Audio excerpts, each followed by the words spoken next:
ఈ పూజ వచ్చేసి సిద్ధమంగళ స్తోత్రము పూజ 11 డేస్ చదవాలి. సిద్ధమంగళ స్తోత్రం 11 టైమ్స్ చదవాలి. ఎవ్రీడే 11 టైమ్స్ చదవాలి. థర్స్డే స్టార్ట్ చేయాలి. ఇది స్టార్ట్ చేసిన రోజు ఏదైనా ప్రసాదం చేసి పెట్టాలి.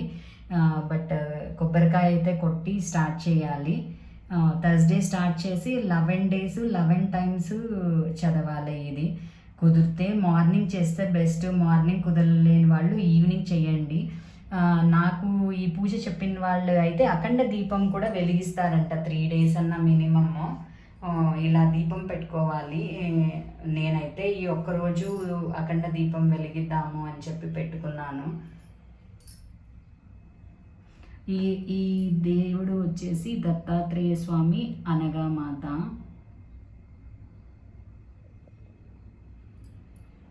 ఏదైనా పటం కానీ విగ్రహం కానీ పెట్టుకొని చేసుకోవాలి మనము ఈ పూజ.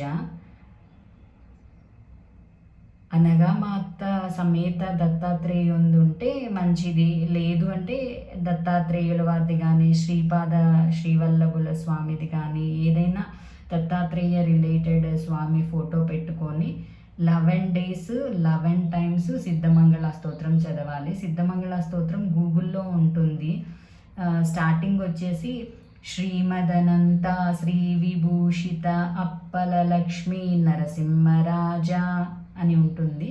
ఆ శ్లోకం మాత్రం 11 డేస్ 11 టైమ్స్ మీరు సంకల్పం చెప్పుకొని స్టార్ట్ చేసి నమ్మకంతో చేయండి. ఖచ్చితంగా ఆ పని అవుతుంది.